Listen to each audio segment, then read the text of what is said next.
evening on this Friday, the 5th day of July 2024. You're just in time for Newswatch tonight. I'm Tess Njenga bringing you the day's news. Let's kick off. A task force has been formed to address possible ways that Kenya would pay its debts on time after the controversial 2024-2025 finance bill was dropped.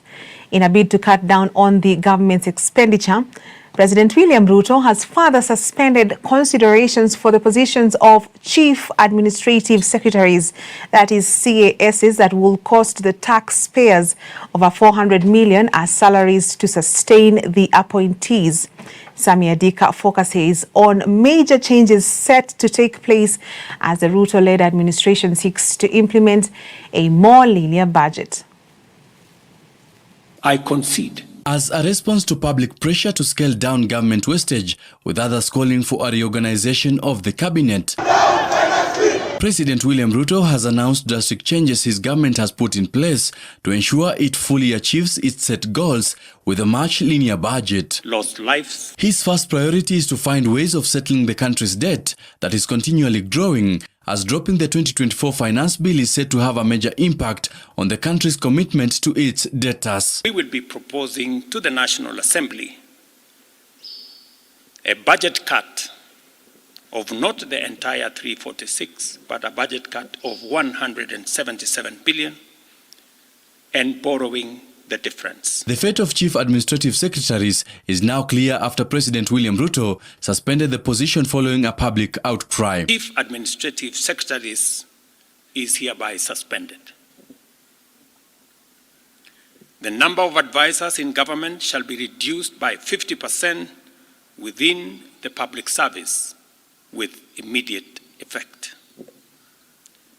Budget lines providing for the operations of the office of the First Lady, the spouse of the Deputy President, and the Prime Cabinet Secretary will be removed. 47 state corporations with overlapping functions are also set to be dissolved in accordance with the new austerity measures, even as the purchase of state government official cars remains suspended for the next 12 months. 47 state corporations with overlapping and duplicating functions will be dissolved, resulting in the elimination of their operational and maintenance costs, and their functions will be integrated into the respective line ministries. All public servants past the age of retirement are required to vacate office, with Ruto announcing plans to absorb intern doctors and junior secondary school teachers in a bid to improve the sector alongside the Ministry of Agriculture. Use the money that we will borrow to protect funding for some of the critical areas that the people of Kenya have asked me to protect. They include hiring of junior secondary school teachers and medical interns, funding the milk stabilization program for our dairy farmers, reviving our stalled road projects. Political opulence witnessed in the past years will no longer be the case after President William Ruto ordered leaders to not participate in fund drives, famously known as harambes, as many have in the past donated millions they cannot account for. No state officer or public servant shall participate in public contributions or harambes going forward. The Attorney General is hereby directed to prepare and submit legislation to this effect and develop a mechanism for structured and transparent contributions for public, charitable. President William Ruto's move comes at a time when the Gen Zs have sparked a shift in the country's political and leadership conversation, noting that the Kenya Kwanza government has failed to address corruption, the ever-increasing cost of living, among other major issues the country is currently facing. For Newswatch, I'm Sammy Adika.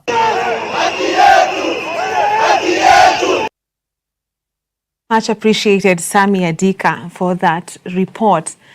A section of lawyers have criticized President William Ruto's idea of reshuffling cabinet secretaries from one ministry to another as a way of bettering the government's performance. They have also noted that the president's move to merge ministries will not serve as a permanent solution to the challenges faced in the nation. Rather, they have urged the president to be accountable by working with responsible ministers, asking him to fire any cabinet secretary who will be found to have embezzled public money. This comes a day after President William Ruto held a cabinet meeting at State House, Nairobi, and hinted that 7 ministers may lose their jobs. Elias Wanjiro with more.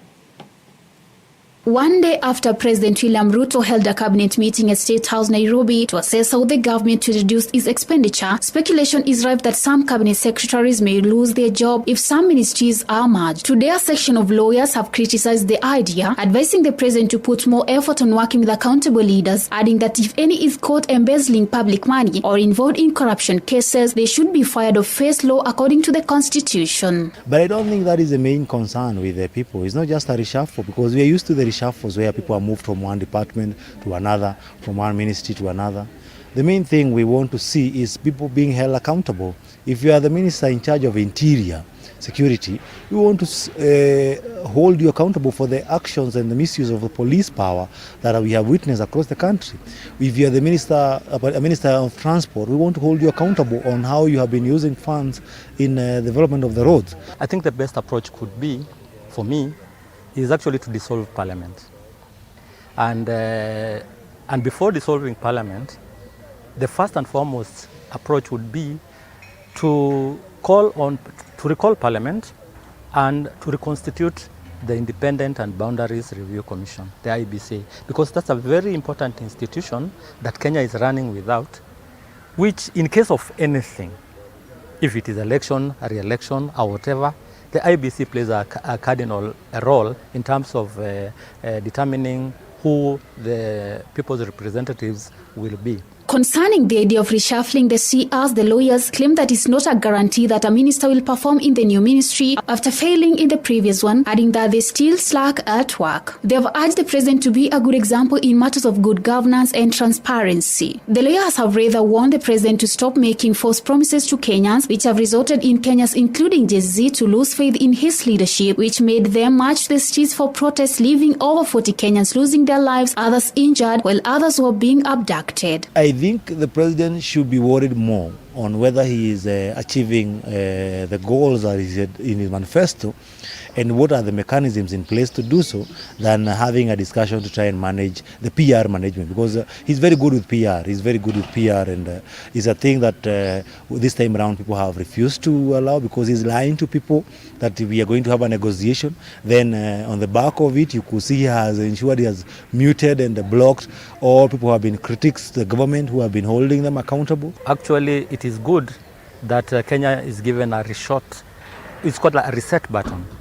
It is very unlikely that shuffling one minister from this position to another position will solve the problems that the Gen Zs are actually complaining. They've listed a list of demands which it requires a lot of wisdom, and it requires the courage of His Excellency the President to actually abide and respond positively and not in bits and pieces. After President William Ruto met with ministers yesterday, it is speculated that might have been the last meeting for 7 ministers in their offices, after President Ruto hinted that he will scrap several ministries. In the new speculated lineup, there will be 15 ministries as opposed to the current 22, which will be reorganized as follows: Minister of Defense, Minister of Interior, Minister of Energy, Minister of Education, Minister of Health, and the National Treasury. Others are Minister of Agriculture, Livestock and Irrigation, Minister of External Affairs and ESC, the Minister of Labour and Public Service, the Minister of Affirmative Action, Gender and Youth. These changes will lead to the creation of Minister of Water, Forest and Environment, the Minister of Tourism, Culture, Youth and Sports, the Minister of Infrastructure, Land, Housing, Public Works and Roads. At the same time, 15 principal secretaries and 43 parastatal chiefs might lose their jobs. Reporting for Hope TV Newswatch, my name is Elias Wanjiro.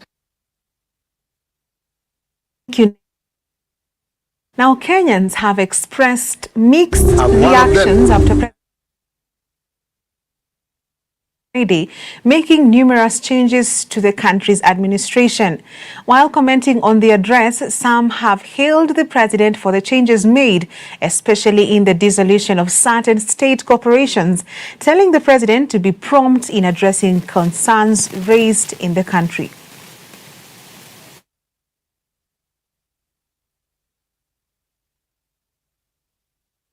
Nachukua nafasi hii kushukuru yale rais wetu Ruto yale amesema amefanyia Wakenya.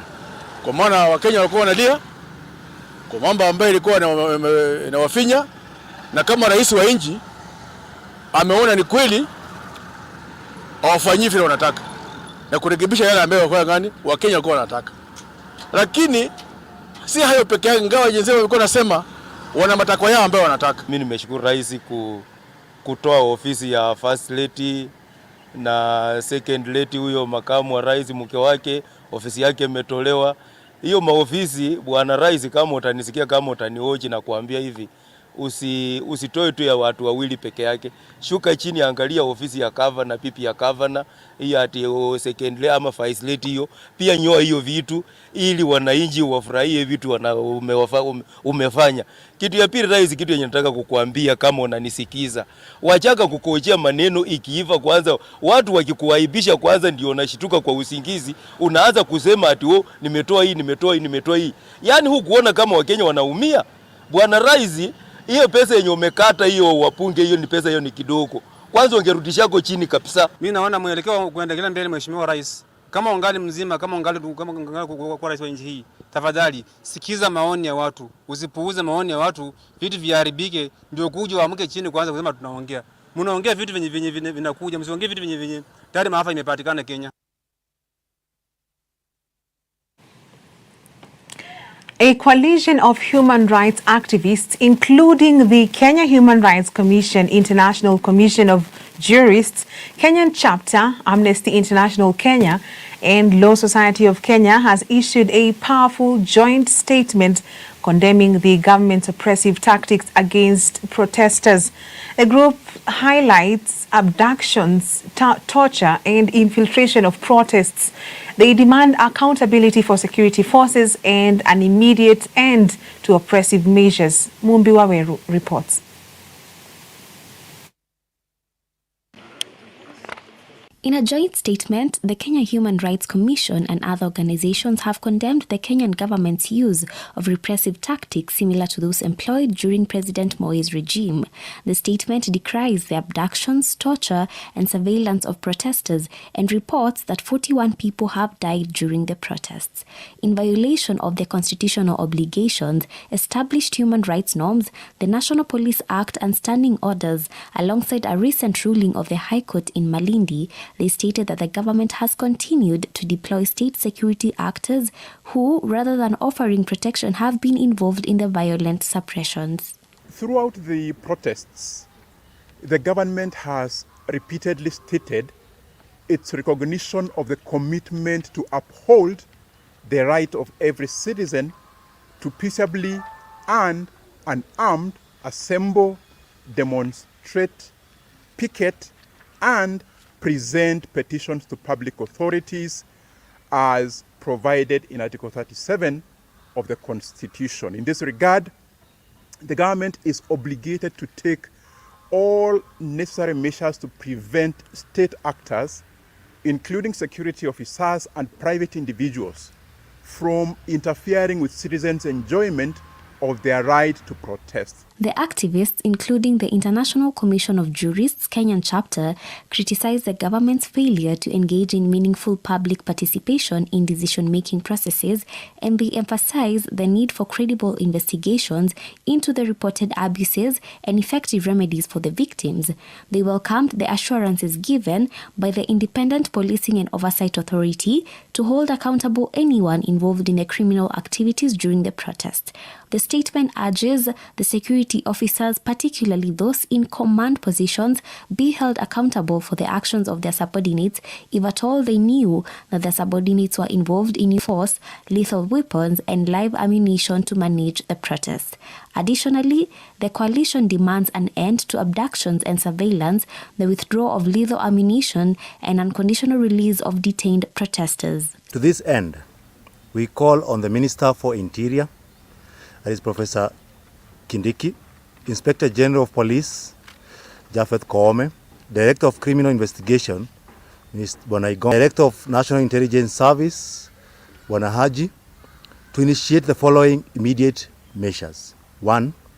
Cease all abductions and forced and involuntary disappearances. 2. Cease surveillance, threat and intimidation of human rights defenders and civil society actors. 3.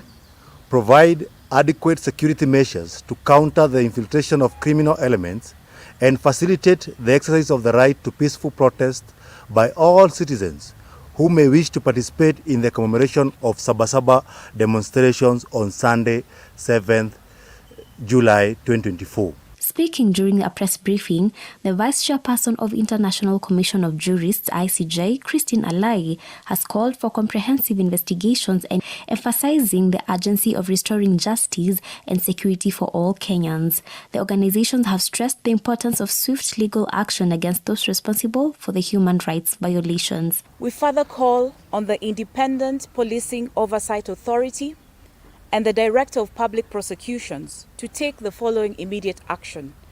First, to fast-track investigations and initiate prosecutions against individuals who are liable for the unlawful use of excessive force and lethal weapons that have led to deaths, injuries, abductions, and enforced disappearances, amongst other violations. Mombi Waweru, Hope TV Newswatch. Appreciated Mombi Waweru. Now, after a series of nationwide anti-government protests being spearheaded by a group of youth family known as Gen Z, leaders from the North Rift region and close allies to President William Ruto are now calling on the head of state to fully exercise his constitutional powers by arresting all those they termed to be behind the ongoing demos. Led by West Pokot Governor Simon Kachapin, who spoke during the launch of a health center and pediatric ward, leaders condemned the vice, maintaining that some leaders from the region are behind it, calling on the president to move with speed and bring them to book. Wale wakaidi na criminals ambao wameteka advantage ya hiyo maandamano.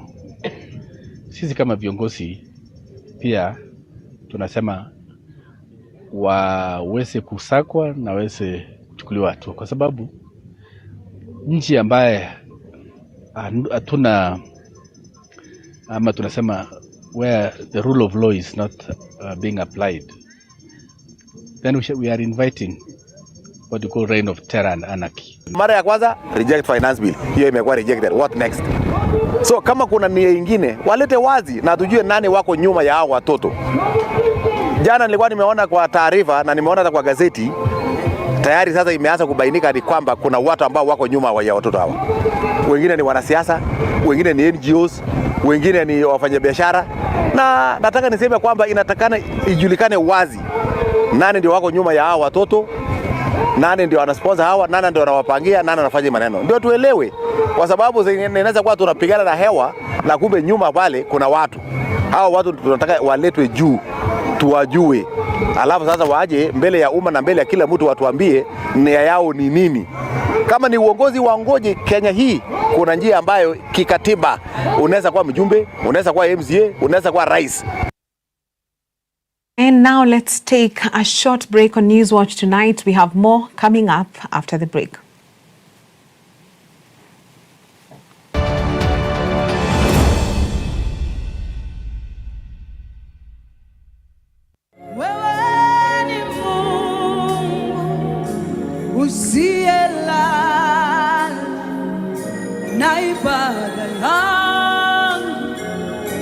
Nakupa wewe Bwana To get Wewe ni Mungu by Evelyn Wanjiru as your Skiza tune, SMS the word Skiza 88300028 and send to 811. Hope Skiza, spreading the hope.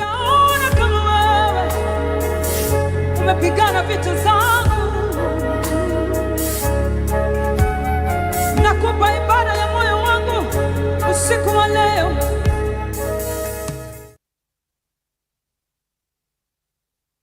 Hope TV is where you look and live, with an excellent selection of the best Christian programming consisting of local and international content, of inspirational stories, talk shows, Bible commentary, youth, health shows, children entertainment, contemporary gospel music, extended times of worship, live broadcast, news, movies, drama, Christian ministry programs, and so much more. Hope TV is another quality service from Christ is the Answer Ministries, with over 45% of authentic and credible local content every week. Hope TV is a sister station to Hope FM, Kenya's leading Christian radio station, with footprints across the country. Tune in to Hope TV, where you look and live. Thank you for choosing Hope TV, the channel that brings you hope, entertainment, and inspiration. We value you and would like to serve you better. Talk to us by scanning this QR code on your screen, or go to our social media page at Hope TV Kenya and click on the survey link by the name Hope TV Survey. It will just take a few minutes but means the world to us. We value your feedback. Hope TV, look and live.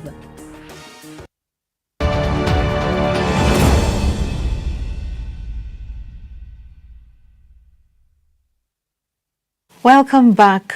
Public Service Principal Secretary Amos Gadesha has said the recent protests by the Gen Z were a wake-up call to the civil service that must now reflect on how they serve the public.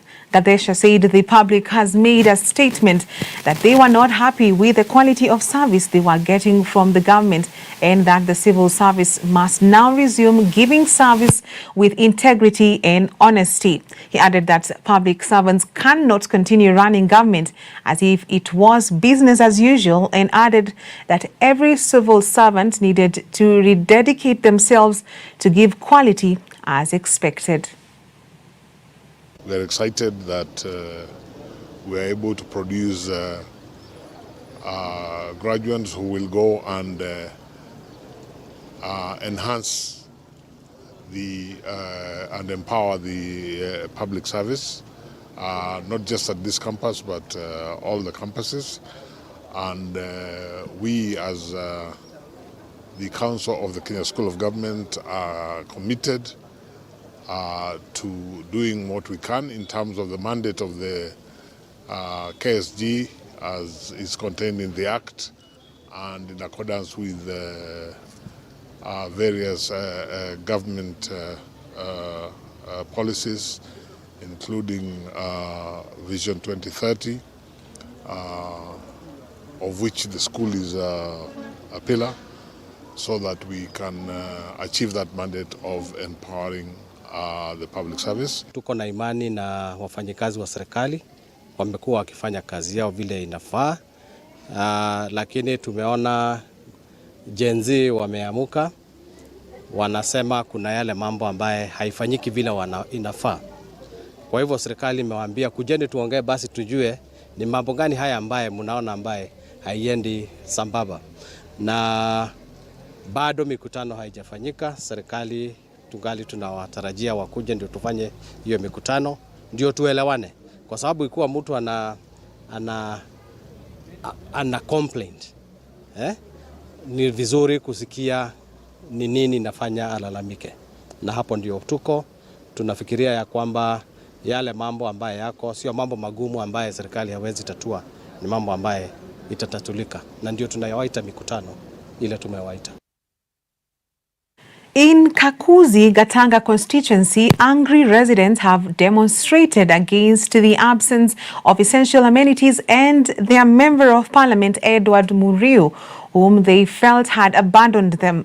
Residents led by Mwangi Gashara and James Githinji said they want the Independent Electoral Boundaries Commission, IEBC, to be reconstituted immediately to enable the splitting of Gatanga constituency into two, Gatanga and Kakuzi, since it is the only way through which they can guarantee equal distribution of resources. They have also accused the area Member of Parliament for not listening to the electorates and voting yes in favor of 2024 finance bill that was rejected by Kenyans. Shida tunataka tutengenezewe barabara, lakini tumechoka. Ule mtu tulichagua hatusaidii, sababu barabara hatutengenezei. Haya, sisi tunatengeneza barabara na vijiko na wanawake wazee na watoto, tunajivunikia mashimo. Na vile huwa tunajivunikia tunashindwa. Kweli tulichaguana, kwa nini tusisaidiwe na mwenye tulichagua? Hii MP hajai kuja hapa hata siku moja kutuuliza tunataka aje. But wakati yeye alikuwa amekuja, alikuwa anatuuliza kula zetu, tulimpatia kwa roho safi. Lakini venye alienda huko bunge kutusaidia, yeye atusaidii, kazi yake tu ni kuenda kukaa huko, bata hajai tuuliza tunataka nini huku. Sasa shida yetu hapa ni barabara, hatuna stima. Hata tukipata miba siku hizi tunaenda, mtu anaendanga kivyake baka Makoyo, unapata umejifungulia kwa jia. Hiyo nao ni poa, si poa. Hii barabara atutengenezee. Kama sasa hii wakati wa mvua, kulikuwa na wakati wa mvua, barabara zikakuja ikaharibika. Sasa hii hata barabara ipitiki. Mumbuga huyu hajui sisi. Hajui sisi. Sasa hiyo tulichagua alikuwa anajua sisi. Sasa alitoroka. Alienda kabisa. Ukiangalia hii hata barabara hakuna mtu anatengeneza, watu ndio wanaenda na kutengeneza na majembe yao. Juu mwanamke akiwa na mimba hawezi akabebwa na motorbike, atasalia kwa njia. Tuko na wabunge, tuko na MMC, CA. Ni nini wanafanya wakuja watufanyie kazi? Kwa hivyo tungetaka tuone mambo yetu imerekebishwa, tukae vile inahitajika. Tunataka tupewe MP wetu ili tuweze kufaidika na tunajua pahali tutaenda kupeleka malalamishi. Now, across our borders, Palestinian authorities say 5 people were killed in Israeli strikes in the West Bank city of Jenin as people and emergency services attended the aftermath on Friday. The Israeli military said it was conducting counter-terrorism activity that included an airstrike in Jenin. Israeli soldiers had encircled a building where terrorists have barricaded themselves in, and the soldiers were exchanging fire while an airstrike had struck several armed terrorists in the area. The Popular Resistance Committees, a grouping of armed groups in Gaza, issued a statement mourning the 5 men and vowed revenge.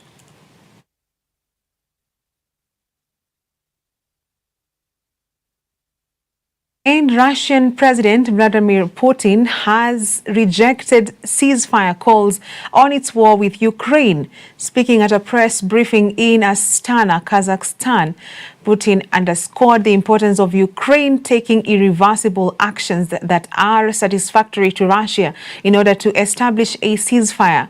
The Kremlin also turned down an offer by Turkish President Recep Tayyip to mediate between Moscow and Kyiv. Ukraine rejected the ceasefire terms proposed by Russian President Putin last month, labeling them as absurd and accusing him of attempting to deceive global powers and sabotage authentic peace initiatives. In his address, Putin asserted that Russia would cease the conflict in Ukraine solely if Kyiv abandoned its NATO aspirations and ceded control of the 4 disputed provinces to Moscow.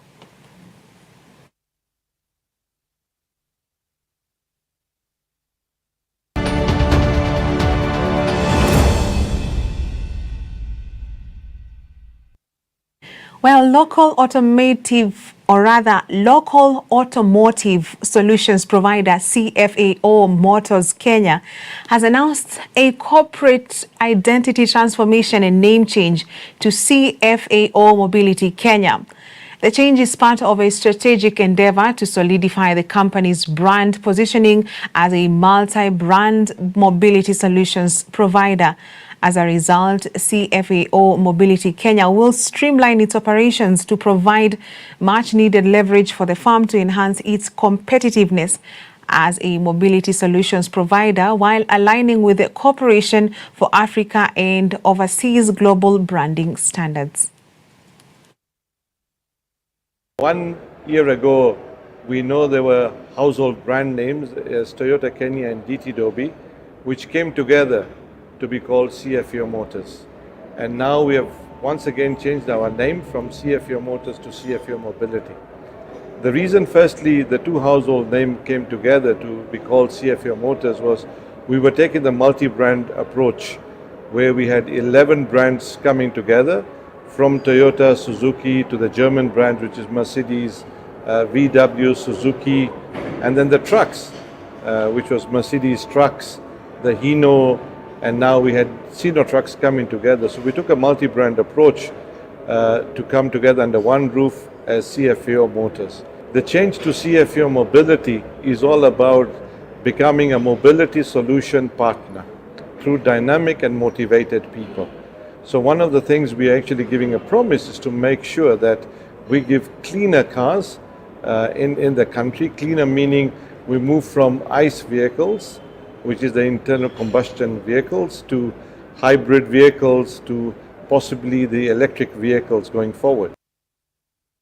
And that is where we conclude Newswatch this evening. On behalf of the whole team that made this bulletin a success, thank you for watching. God willing, see you tomorrow night, same time, same place. I'm Tess Njenga. Have a good night.